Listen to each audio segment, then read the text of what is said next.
오늘 성찬 예배인데 제가 메시지를 종말론적 십자가다 이런 제목으로 메시지를 삼았습니다. 이 십자가 사건에 대해서 많은 사람들이 알고 있으면서도 모르고 있는 부분이 있습니다. 너무나 하도 많이 들어가지고 나는 다 알고 있다면서도 막상 이 십자가 속에 감추어진 십자가 사건과 관련해서 십자가 사건이 진행 중이고 십자가 사건 이후에 일어나는 이 종말론적인 사건의 의미를 의외로 우리가 간과하는 경우가 있어서 오늘은 이 종말론적 십자가다, 독특한 제목입니다. 이걸 가지고 말씀을 준비했습니다. 예수님의 십자가 사건은 우리가 알고 있는 것처럼 한마디로 무슨 사건이라고 합니까? 예수님의 대속 사건이다. 누구도 내 죄를 대신해서 죽을 수 없는데 예수님께서 나의 죄를 대신해서 십자가의 죽으심으로 말미암아 나에게 구원받을 수 있는 길이 열렸다고 우리는 그렇게 믿고 고백하고 있습니다. 하지만 예수님이 십자가에 매달리시는 사건 그 자체는 아름답거나 화려하거나 존경할 만한 사건이 아니라 너무너무 고통스럽고 너무너무 잔인한 사건이었습니다. 죄를 한 번도 지은 적도 없고 죄를 알지도 못하는 예수님이 십자가에 매달려서 이루 말할 수 없는 형벌을, 고통을 당하실 때에 그것을 지켜보시는 성부 하나님은 차마 지켜볼 수가 없었어요.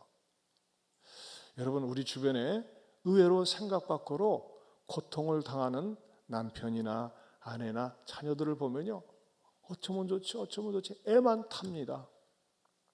그런데 예수님이 당하는 고통은요 너무너무 힘들고 어려웠기 때문에 우리 하나님께서 예수님을 지켜보시다 너무너무 힘들어서 그냥 외면을 해버리셨습니다.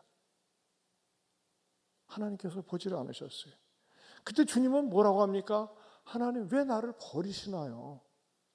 아버지, 어찌하여 나를 버리시냐고 예수님께서는 하나님 앞에 하소연하는 그런 기도를 예수님은 하셨다는 것입니다. 그런데도 불구하고 하나님은 버리셨습니다. 이 버리셨다는 말씀의 의의가 뭐냐? 버리시지 않았다면요, 예수님은 안 아프게 할 수 있어요. 버리시지 않았다면 예수님이 십자가 고통 당하지 않게 할 수도 있는데도 불구하고 버리셨기 때문에 십자가에 완전히 맡겨버리셨어요. 왜 그랬을까요? 그것은요, 인간의 죄에 대해서는 마땅히 벌을 받아야 된다고 하는 하나님의 공의와 그러면서도 인간을 사랑해야만 하는 하나님의 사랑, 공의와 사랑을 만족시키는 사건이 유일하게 십자가 사건이었기 때문에 하나님은 버리셨다고 하는 것입니다. 그런데 하나님은 그 순간에 예수님은 잔인하게 십자가 고통 당하는 것을 버리셨는데 예수님 주변에 있던 것 중에 그것을 견디지 못해가지고 반응했던 것들이 있습니다. 그것은 바로 자연 현상이었다고 하는 것입니다. 자연이 견디지를 못했습니다. 하나님께서 천지 만물을 창조하셨을 때 하나님의 평가는 뭐였느냐? 보시기에 좋았더라 그랬습니다. 이 세상 만들어 놓으신 하나님의 자연세계는 너무나도 보기에 좋았습니다. 그러나 예수님께서 십자가에 매달려서 죽임의 고통을 당할 때 자연이 정상적인 제 기능을 잃어버리고 역행하는 사건이 일어난다는 것입니다. 그 역행하는 사건은 우리들에게 그냥 일어나는 사건이 아니라 먼 미래를 내다보면서 우리들에게 종말론적인 사건으로 깨닫게 해주는 것입니다. 그 사건이 뭐냐? 첫째는요, 십자가에 대해 자연의 종말론적 사건을 예시해 주는데 오늘 33절을 다시 보면요, 제6시가 되매 온 땅에 어두움이 임하여 제9시까지 계속하다니. 우리말 성경을 요즘 번역을 바꿔야 되는데 우리는 6시하면 저녁 오후 6시, 9시 이렇게 생각을 합니다. 하지만 여기에 제6시는 지금의 대낮 12시를 얘기합니다. 이것에 대해서 누가복음 23장 44절에 이렇게 번역하고 있습니다. 같이 볼까요? 때가 제60쯤 되어 해가 빛을 잃고 온 땅의 어둠이 임하여 제90까지 계속하며. 여러분, 제6시 이것을 갖다가 현대인의 성경에서는 이렇게 번역하고 있습니다. 같이 봅니다. 낮 12시쯤 되어 온 땅의 어둠이 뒤덮이더니 오후 3시까지 계속되었다. 여러분, 우리가 이제 비가 오려고 하면은요, 막 눈이 올라가면 갑자기 구름이 끼고 어둡지 않습니까? 그런 어둠이 아니에요. 여기 어둠은 그냥 캄캄한 한밤중의 어둠이라는 것입니다. 어느 때가 일어났다고요? 낮 12시에. 몇 분 동안요? 3시간 동안. 여러분, 얼마나 두렵겠습니까? 얼마나 무섭겠습니까? 근데 해가 빛을 잃은 것은요, 천지 만물을 창조하신 그 창조에 참여하신 우리 주님이 그런 모습을 당하는 것을 보고 해가 견딜 수 없었던 거예요. 해만 견디지 못한 줄 아십니까? 땅도 반응을 보였습니다. 마태복음 27장 51절입니다. 같이 보겠습니다. 이에 성소 휘장이 위로부터 아래까지 찢어져 둘이 되고 땅이 진동하며 바위가 터지고. 네, 심지어는요, 주변에서 지진이 일어나가지고 땅이 진동하고 바위가 펑펑 마치 폭탄을 맞은 것처럼 터져 버렸다는 것입니다. 왜 이런 일이 일어났을까요? 이것은요, 예수님께서 하나님의 아들로 메시아로 이 땅에 오셔서 죄의 대속제물로 십자가에 매달려 죽으신 사건이 단순히 이스라엘 백성들만을 위한 그러한 한 지역적인 사건이 아니라 온 인류적인 우주적인 사건임을 보여주고 계신다는 것입니다. 우리 주님은요, 천지 만물을 창조하실 때 성부, 성자, 성령 삼위일체 하나님께서 천지 만물을 창조하실 때 같이 동참하셨습니다. 세상 창조하실 때 동참하셨는데 그것을 성경에서는 뭐라고 말씀하고 있느냐? 로마서 11장 36절입니다. 같이 보겠습니다. 이는 만물이 주에게서 나오고 주로 말미암고 주에게로 돌아감이라. 영광이 그에게 세세에 있으리로다. 아멘. 만물이 주에게서 나오는 거예요. 뭐야? 만물이 우리 주님으로부터 창조되었음을 보여주는 것입니다. 자, 우리 주님께서는요, 이 세상이 창조될 때 창조 현장에 계시면서 세상 만물을 창조하셨습니다. 그런데 하찮은 인간들이 만물을 창조하신 그 창조에 참여하셨던 그 예수님에 대해서 조롱하고 모욕을 주고 십자가에 매달아 놓은 모습을 보면서 이럴 수는 없는데 하면서 태양이 견디지를 못하는 거예요. 원래 여러분, 누가 못된 짓을 하면 저런 벼락 맞을 인간 그러잖아요. 근데 아마 하늘에서 벼락이라도 내리칠 수도 있었을 것입니다. 그러나 하나님께서는요, 벼락이 내치지 못하도록 하늘을 절제케 하시고, 그러나 태양은 너무너무 대낮에 예수님께서 빨가벗겨 가지고서 그렇게 모독을 당하고 조롱을 당하는 것을 차마 견딜 수 없으니까, 그 모습을 볼 수 없으니까요, 태양이 기절을 한 거예요. 전 그렇게 표현하고 싶어요. 태양이 기절을 해버렸어요. 여러분, 태양 자체는요, 지구 과학적으로 볼 적에 빛을 잃을 수가 없습니다. 근데 태양이 어떻게 했다고 그랬어요? 3시간 동안 캄캄한 어둠 속에 온 천지가 어두워지도록 빛을 잃어버렸어요. 왜?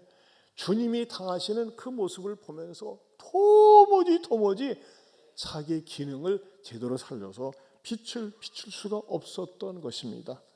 그래서 태양이 기절을 해가지고 3시간 동안 빛을 발하지 못했어요.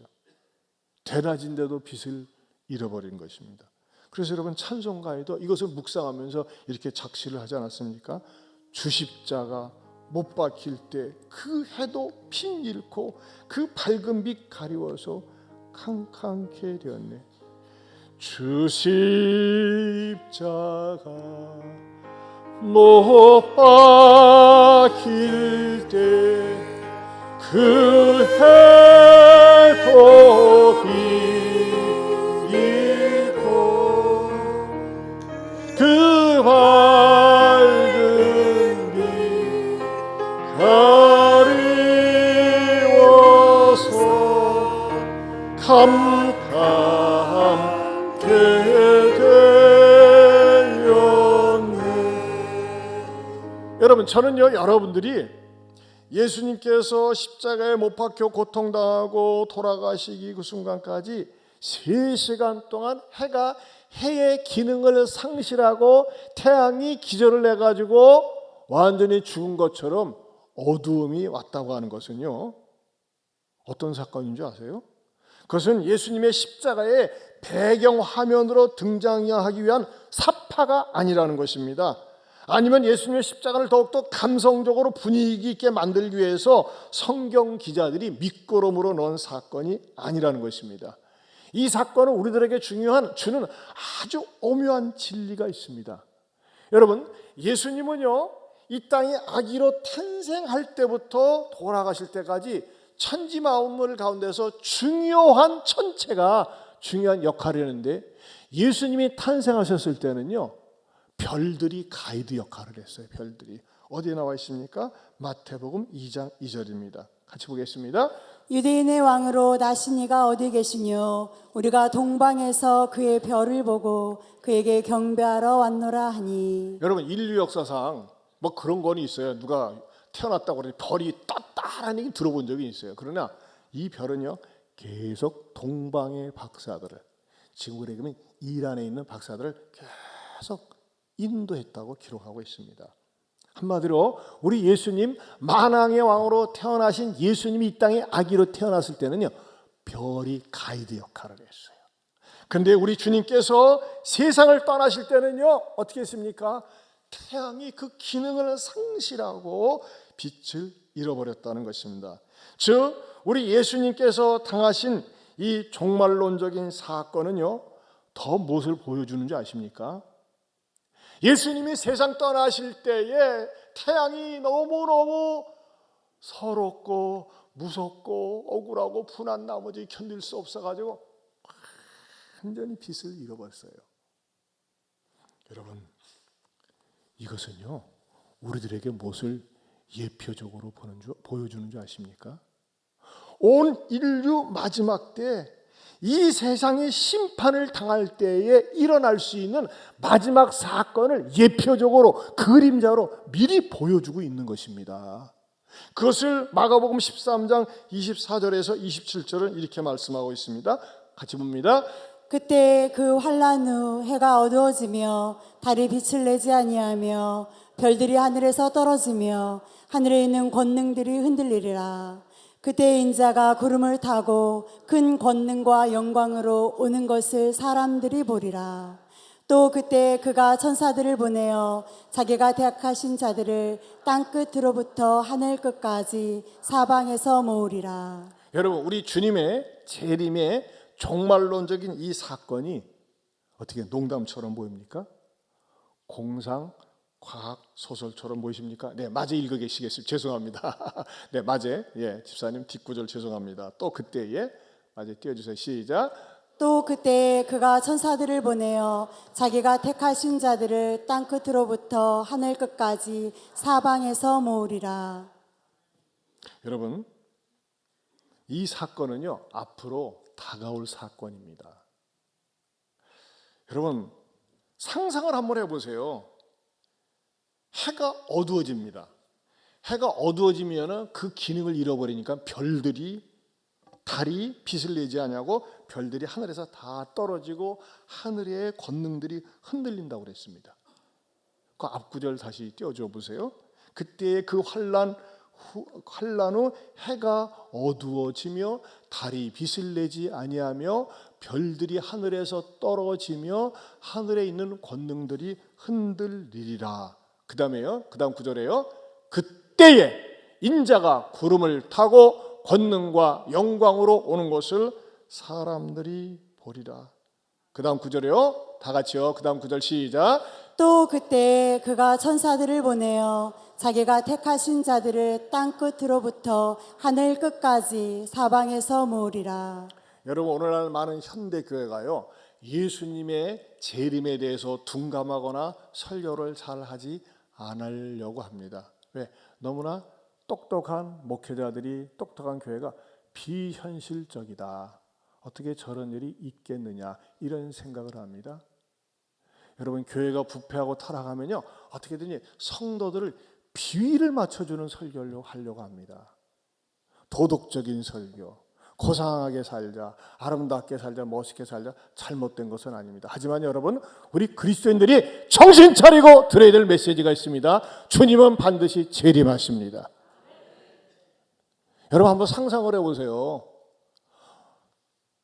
예수님께서 공중에서 재림을 하시는데 땅끝에서 모든 사람들이 예수님이다 이걸 알게 된다는 거예요. 이게 가능하겠어요? 이 사람의 가시거리라고 하는 건요 100m만 떨어져 있어도 점처럼 희미하게 보입니다. 저게 누구지? 아물아물하거든요.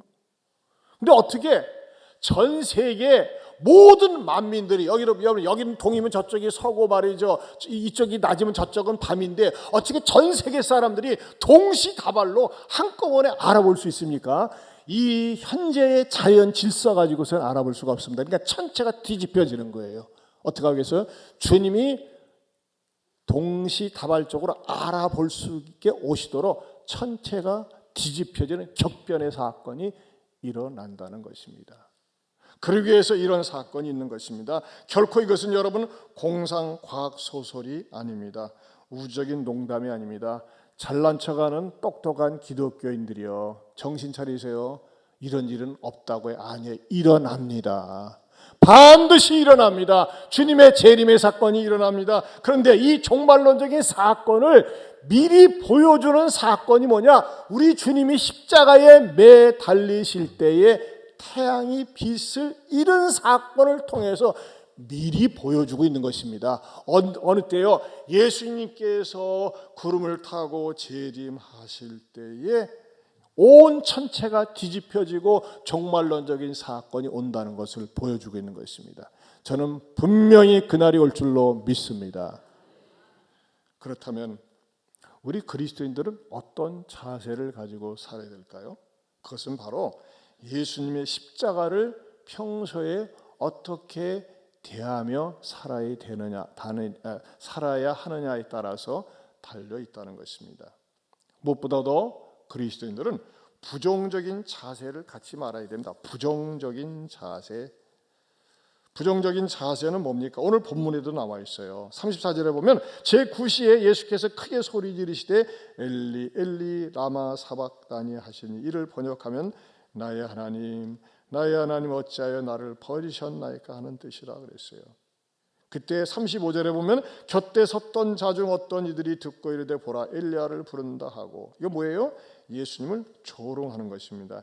엘리 엘리 라마 사박다니는 아람 방언으로서 당시의 모든 사람들이 무슨 말인지 알아들을 수 있는 말이었습니다. 근데 사람들이 아니 가만히 있어봐, 엘리야가 와서 구원하게 내버려 좀 둬봐 하면서 말이죠, 사람들이 예수님에 대해서 조롱하고 있는 것입니다. 여러분 지금도요 많은 사람들이 예수님을 조롱합니다. 말 조심하세요. 사람들이 농담으로 그럽니다. 예수를 믿으면 구원? 나는 10원 줘, 100원 줘. 에이 천당 지옥 어디 있어? 그거는 종교인들이 만들어 놓은 얘기야. 제가 말이죠, 그 3%에 나오는 김학철 교수가 신학대 교수인데 그 사람이 좀 때로는 말을 잘하다가 진짜 지옥이 있겠습니까? 3%에 나온 사람들이 농담 따먹히시고 그래요. 그거는 정신적인 고통을 얘기하는 겁니다. 실제적으로 존재한다고는 신학자 헛소리 개소리하고 있어요. 무식한 소리예요. 아무리 신학자지만은 성경을 정확하게 몰라서 그래요. 여러분 성경에서는 분명히 지옥이 있음을 가르쳐주고 있습니다. 성경을 두고 성경 외에 자기가 만들어 놓은 얘기, 상상의 얘기, 이런 얘기하는 거는요 하나님 앞에 심판을 받습니다. 사람들이 말을 함부로 합니다. 변질된 신앙인들이, 교인들이 함부로 얘기하면서 지옥이 어디 있느냐, 나는 지옥에 가서 내 친구들하고 고수도볼 치겠다, 나는 지옥에 가서 마음대로 고고춤이나 추겠다, 웃기는 소리 하지 마세요. 그 생각조차 나질 않습니다. 영원토록 펄펄 끓는 지옥불이 타고 있다고 그랬어요. 그건 상상의 세계가 아니에요. 가상의 세계가 아니에요. 사람들을 위협하기 위해서 만들어 놓은 세계가 아니에요. 실제로 존재합니다. 근데 그 세계를 생각하니까 끔찍하니까 지옥이 없다는 교리를 만든 게 바로 여호와 증인입니다. 여호와 증인. 걔네들은요 지옥은 없다, 지상 천국이 있다 그래요. 여러분 말이 지상천국이 어떻게 존재합니까? 걔네들은 예수님이 재림한다고 몇 번 예언했다가 뻥크 났어요. 이단이 그렇습니다. 하지만 여러분, 심판 때는요, 우리 주님에 대해서 함부로 혀를 놀려대는 인간들에 대해서 뭐 어떻게 말씀하느냐? 요한계시록 1장 7절입니다. 같이 보겠습니다. 시작. 볼지어다 그가 구름을 타고 오시리라. 각 사람의 눈이 그를 보겠고 그를 찌른 자들도 볼 것이요 땅에 있는 모든 족속이 그로 말미암아 애곡하리니 그러하리라. 아멘. 주님은 구름 타고 오십니다. 여러분 그렇게 생각하죠? 우리가 자연적으로 생각, 구름은 그 수증기도 아니고 몸이 푹 빠지는데 비행기도 지나가는데, 그러나 주님은 구름 타고 오세요. 구름 타고 올라가셨는데. 자, 이것에 대해서 현대인의 성경에서 뭐라고 말씀하고 있습니까? 시작. 보십시오. 그분은 구름을 타고 오실 것입니다. 모든 사람이 그분을 볼 것이며 그분을 찌른 사람들도 그분을 볼 것입니다. 그리고 세상의 모든 민족들은 그분으로 인해서 슬피 울 것입니다. 반드시 그렇게 될 것입니다. 네. 아멘. 예수님에 대해서 조롱하고 핍박하고 등 돌리는 사람들은 슬피 운다고 그랬습니다. 다른 성경에는요, 슬피 우며 이를 간다고 그랬어요. 이를. 제가 전도세 때 말씀드렸는데 왜 하필은 이를 간다고 그랬을까요? 여러분, 이 가는 소리는 징그럽습니다. 이 세상에서 가장 소름 끼치는 소리가 쇠 가는 소리, 이 가는 소리거든요. 그래서 제가 전도세 때 말씀드렸어요. 사걸을 하면서 이를 갈 거다. 복음을 들을 걸, 믿을 걸, 교회에 다닐 걸, 순종할 걸, 껄껄껄껄 하면서. 여러분, 저는요, 저도 그렇고 여러분도 그렇고 우리 주님께서 다시 재림하실 때에 슬피 울며 이를 가는 그 어둠 속에 심판받기 위해서 지옥불에 던짐을 당하기 위해서 대기하고 있는 불행한 사람들이 한 사람도 없기를 축원합니다. 제가 여러분에게 질문하겠습니다. 우리를 구원하고 천국으로 인도하실 유일한 분은 누구십니까? 주 예수 그리스도. 우리에게 영생을 주시고 우리가 잘 되기를 바라는 분은 누구십니까? 주 예수 그리스도. 안 하는 분은 뭡니까? 여러분 이거 아세요? 저는요, 예수님을 믿는 게 너무너무 좋아요. 예수님을 믿게 되면 이 땅에서 영생을 얻고 영생의 삶을 누리고, 그리고 내 사회가 세상 떠날 때는 내 안에 주신 그 영생 때문에 천국에 갈 수 있는 것입니다. 할렐루야. 여러분, 주님 재림하실 때는요, 두 종류의 심판대가 있어요. 한 부류는요, 영원한 지옥불에 들어가기 위한 심판이 기다리고 있는 거예요. 슬플며 이를 가는 사람. 또 하나는요, 심판대가 아니라 시상대입니다. 시상대. 상급을 주기 위한 시상대. 네가 나를 위해서 얼마나 수고했느냐. 여러분 보세요. 바울같이 복음을 전하다가 온갖 고문당하고 스데반처럼 돌에 맞아 죽은 사람하고 평생 나쁜 짓거리 못된 짓거리만 하다가 십자가에 매달려서 예수님 나 좀 기억해 주세요, 그런 사람하고 급수가 같으면 되겠습니까? 급수가 다릅니다. 상급이 다릅니다. 여러분, 저는 그리워합니다. 기다려집니다. 저와 여러분들이 우리 주님 재림하셨을 때 심판대에서 벌벌벌벌 떨면서 지옥 영원한 불길 속에 떨어지는 그런 불행한 부류의 사람들이 아니라, 나는 비록 한 것도 없는데 주님께서 인정해 주셔가지고 수고했다 고생했다 쳐주시면서 상급을 주시려고 하는 그 시상대 앞에 서 있는 이런 후자가 저와 여러분들이 될 수 있기를 축원합니다. 아멘입니까?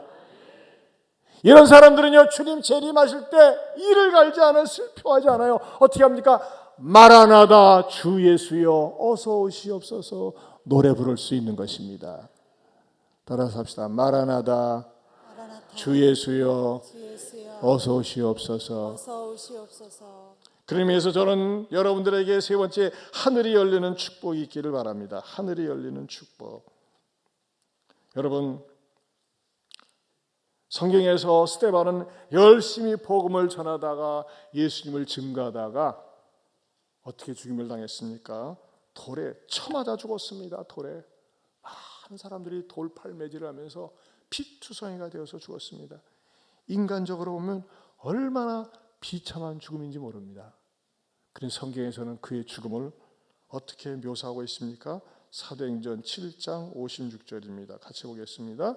스데반이 성령 충만하여 하늘을 우러러 주목하여 하나님의 영광과 및 예수께서 하나님 우편에 서신 것을 보고 말하되 보라 하늘이 열리고 인자가 하나님 우편에 서신 것을 보노라 한대. 하늘이 열렸어요.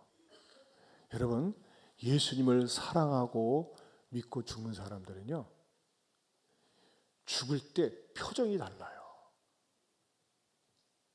예수님 없이 죽는 사람은요, 악한 마귀가, 저승사자가, 지옥의 사자가 그를 끌고 가기 때문에 안 죽으려고 몸부림치기 때문에 몸이 굳어져 가지고요, 그 죽는 순간도 얼굴이 무섭습니다.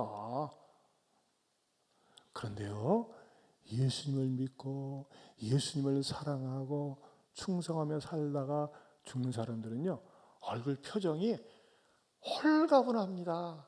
영이 육체에서 빠져나오면서 한숨을 푹 쉬면서 말이죠, 이제는 내가 할 바 다 했습니다 하면서 말이죠, 행복하게 죽어요. 저희 아버님이 그러셨어요. 정말에서 저희 아버님이 소천하셨을 때 아버님 얼굴에다가 키스를 했어요. 아버님 고생하셨습니다.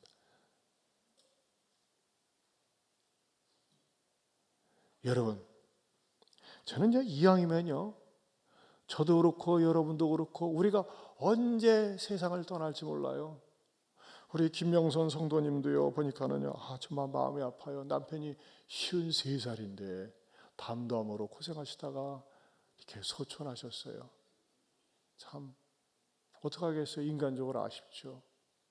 하지만요, 분명한 사실 하나는 사고로 세상을 떠났던, 질병으로 세상을 떠났던, 또는 가족들 모르게 떠났던 예수님 모시고 예수님 의지하고 사는 사람은 하나님께서 그 사람의 영혼을 천국으로 인도해 주시는 줄로 믿습니다. 사랑하는 성도 여러분, 오늘 여러분들이 반드시 기억해야 될 메시지가 있습니다. 예수님께서 십자가에 매달리실 때 태양이 빛을 잃은 사건은 우리들에게 종말이 있음을 미리 가르쳐 주는 거예요. 개인의 종말이 있고 우주적인 종말이 있습니다. 근데 그 종말은 어떻게 통과합니까? 예수님의 십자가 고난 사건을 통해서 보여준다고 하는 것입니다. 그래서 여러분들이 성찬에 참여하면서 어떤 마음을 가져야 됩니까? 하나님, 내가 받을 고통, 내가 받을 저주, 내가 받을 지옥 심판을 우리 예수님께서 대신 당하셨군요. 고맙습니다. 감사합니다. 저는 그 예수님을 사랑하고 자랑하며 살겠습니다. 그런 마음으로 성찬에 임할 때에 성찬은 여러분에게 좀 더 깊은 의미가 있고 가치가 있다는 것입니다. 이제 찬송가 우리 227장 1, 2, 3절 부르면서 성찬에 임하도록 하겠습니다.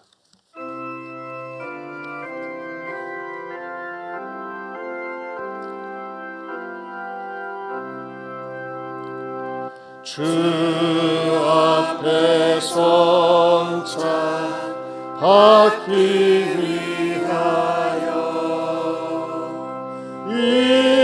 이제인 감히 나옵니다.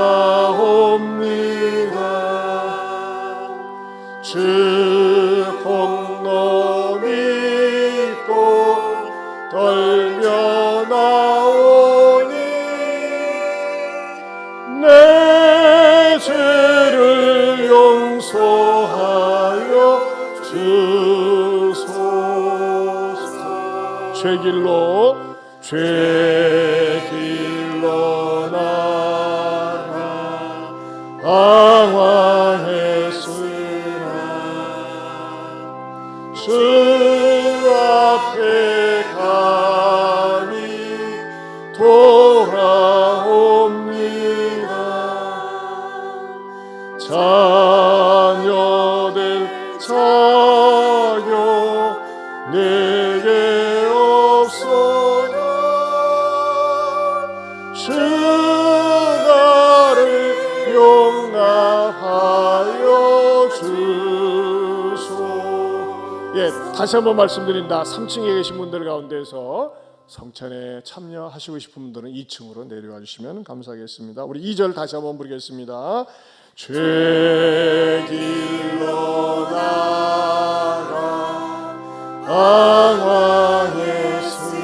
방황했으나 주 앞에 감히 돌아옵니다.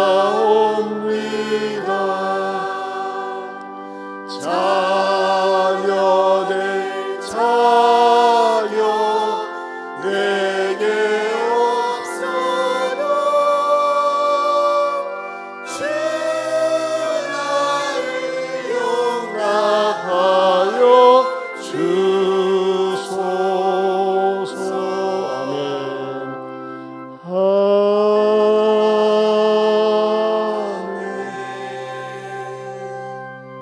우리 주님은 사역을 하시면서 특별히 기억하고 기념하라고 가르쳐 준 건 없습니다. 그러나 이것은 기념하라고 그랬어요. 우리 주님의 고난을 기억하고 이 성찬식을 너희들은 준행하라고 그랬습니다. 이것은 주님이 직접 제정하신 명령입니다. 우리는 이 성찬에 참여하면서 주님이 나를 위해서, 나의 죄를 위해서, 나의 형벌을 위해서 고난을 당하셨군요. 우리가 입술로 시인하고 고백하고 감사할 수 있기를 원하는 것입니다. 여러분, 누가 이 성찬에 참여하느냐? 아무나 참여 못합니다. 학습받고 세례받은 분들이, 어려서 유아 세례받고 입교한 분들이 참여할 수 있습니다. 그러나 세례를 받았어도 내가 이 거룩한 성찬에 참여하는데 너무나 양심의 거리낍니다. 부끄럽습니다. 세례 교인으로서 의무를 다하지 못했습니다 하면서 양심에 걸리는 분들은 참여하지 않는 것이 좋습니다. 고린도 교회에서는 이 성찬에 장난으로 의미 없이 참여하다가 병들거나 죽은 사람도 있습니다. 왜? 이것은 예수님의 살과 피를 먹고 마시는 행위 의식에 참여하는 상징적인 뜻이기 때문에 그렇습니다. 그래서 이 성찬은 절대 어린 아이들에게 줄 수가 없습니다. 이 성찬의 의미를 아는 분들이 꼭 참여하는 것입니다. 마음에 거리낌이 되거나 너무나 부끄러우면 참여하지 않는 것이 오히려 좋습니다. 그러나 회개하고 주님, 제가 이 성찬에 참여하면서 좀 더 하나님의 자녀로 바르게 살겠습니다. 회개하는 마음과 회개한다면 참여할 수 있겠습니다.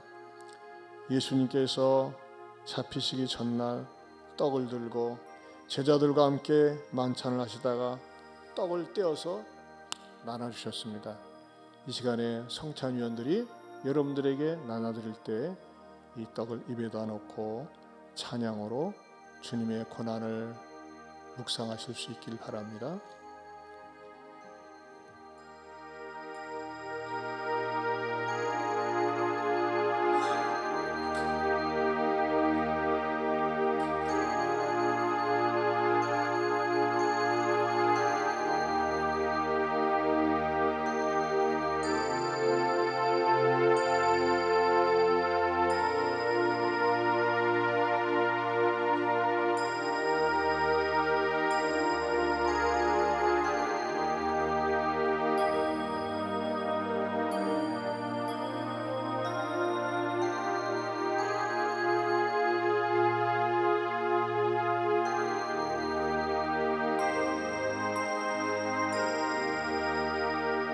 진실로 진실로 너에게 이르노니 믿는 자는 영생을 가졌나니 내가 곧 생명의 떡이니라.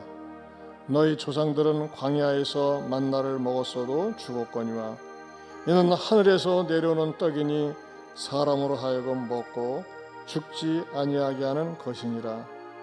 나는 하늘에서 내려오는 살아있는 떡이니 사람이 이 떡을 먹으면 영생하리라.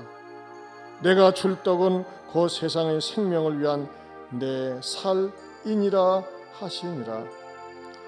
우리는 다 양 같아서 그릇 행하여 각기 제 길로 갔거늘 여호와께서는 우리 모두의 죄악을 그에게 담당시키셨도다.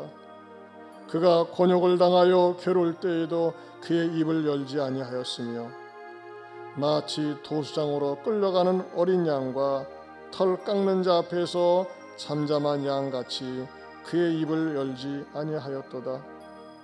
그는 곤욕과 신문을 당하고 끌려갔으나 그 세대 중에 누가 생각하기를 그가 살아있는 자들의 땅에서 끊어짐은 마땅히 형벌받을 내 백성의 허물 때문이라 하였으리요. 그는 강포를 행하지 아니하였고 그의 입에 거짓이 없었으나 그의 무덤이 악인들과 함께 있었으며 그가 죽은 후에 부자와 함께 있었도다.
우리 예수님께서는 떡을 나눠주신 다음에 이렇게 포도주 잔을 드시고 이 잔을 받으라. 이것은 죄사함을 얻게 하려고 많은 사람을 위하여 흘리는 바 나의 피, 언약의 피라고 말씀하셨습니다. 여러분들에게 우리 성찬위원들이 이 포도주 잔을 나눠드릴 때 먼저 마시지 말고 두 손을 들고 눈을 감고 찬양을 들으며 묵상하시면서 준비해 주셨다가 나중에 같이 기도하고 드시도록 하겠습니다.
이 잔은 죄사함을 얻게 하려고 많은 사람을 위하여 흘리는 바 나의 피 곧 언약의 피라고 예수님은 말씀하십니다. 예수께서 이르시되 내가 진실로 진실로 너에게 이르노니 인자의 살을 먹지 아니하고 인자의 피를 마시지 아니하면 너희 속에 생명이 없느니라. 내 살을 먹고 내 피를 마시는 자는 영생을 가졌고 마지막 날에 내가 그를 다시 살리리니 내 살은 참된 양식이요 내 피는 참된 음료로다. 내 살을 먹고 내 피를 마시는 자는 내 안에 거하고 나도 그의 안에 거하나니 살아계신 아버지께서 나를 보내심에 내가 아버지로 말미암아 사는 것 같이 나를 먹는 그 사람도 나로 말미암아 살리라. 이것은 하늘에서 내려온 떡이니 조상들이 먹고도 죽은 그것과 같이 아니하니라. 주여 성찬에 참여하면서 나를 살피기 원합니다. 육신이 연약하여 지은 죄를 용서하여 주옵소서. 하나님 말씀대로 순종하지 못하며 산 죄를 용서하여 주시고 같은 교회 공동체 속에서도 미워하며 산 것을 용서하여 주시고 가족을 용서하며 살지 못한 것을 용서하여 주시고 그리스도인으로서 덕스럽지 못한 말을 하며 산 거 용서하여 주시고, 직장에서 동료들을 용납하지 못한 것을 용서하여 주시고, 가정에서 자녀를 아내를 남편을 용납하지 못한 것을 용서하여 주시고, 자녀에게 함부로 말한 것을 용서하여 주옵소서. 물질이 전부인 것처럼 물질에 매여 산 것을 용서하여 주시고, 똑같은 죄를 반복하지 않고 회개의 열매를 맺으며 살 수 있도록 성령님 도와주시옵소서. 혹시 떡을 드시고 잔을 드시지 못한 분 있으면 손을 들어서 표시해 주시기 바랍니다. 세례 받은 분이 참여할 수 있습니다.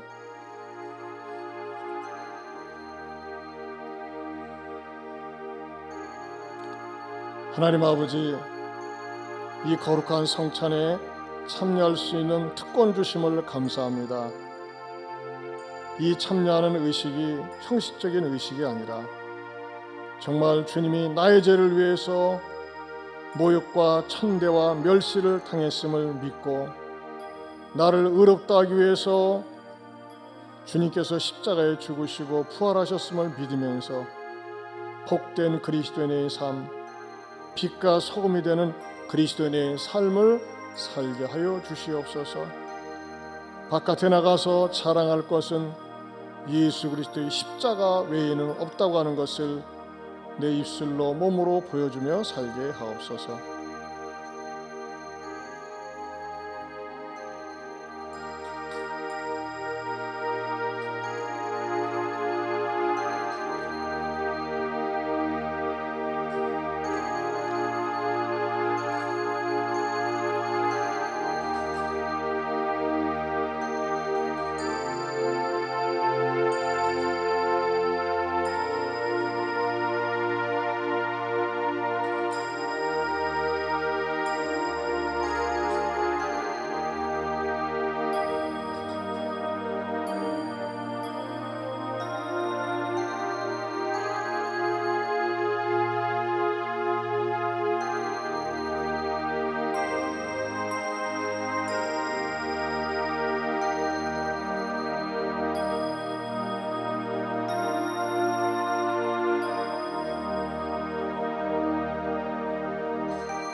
같이 기도하겠습니다. 하나님 아버지, 나 같은 인간 주님이 외면하셔도 모른 척 하셔도 하나님의 영광에는 하등 지장이 없음에도 불구하고 복음 듣게 하시고 예수님 믿지 않으면 견딜 수 없도록 성령께서 움직여 주심을 감사합니다.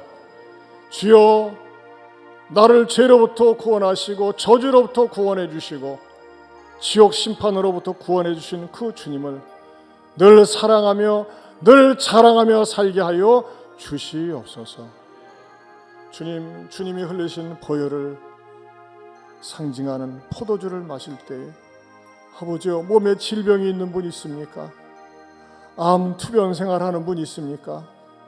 몸과 마음이 영원히 아픈 분 있습니까? 주여, 고쳐 주옵소서. 치료하여 주옵소서. 주님의 보혈이 내 온몸을 지나가게 하여 주옵소서. 그래서 거룩하고 아름다운 삶으로 이어지게 하여 주옵소서. 예수님 이름으로 기도합니다. 아멘. 다 같이 마시겠습니다. 이 포도주 잔을 마신 분들은 이것을 중앙에다가 모아주시면은 예배 후에 우리 권사님들이 수고하실 겁니다. 우리 찬송가 227장 4절 5절 부르겠습니다. 다 같이 일어서서 4절 5절 부르겠습니다.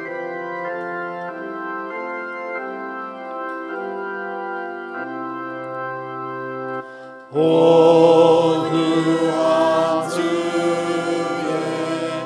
음성 듣고서 죄인은 와서 쉼 얻으며 성도들 함께 참여하여서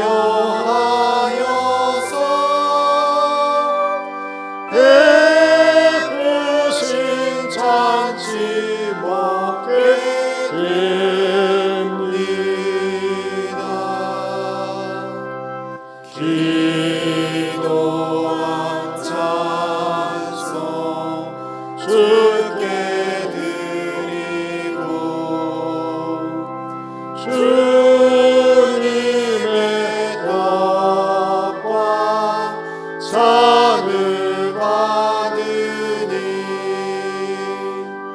내 맘에 주여 들어오셔서 주 말씀 따라 살게 하소서.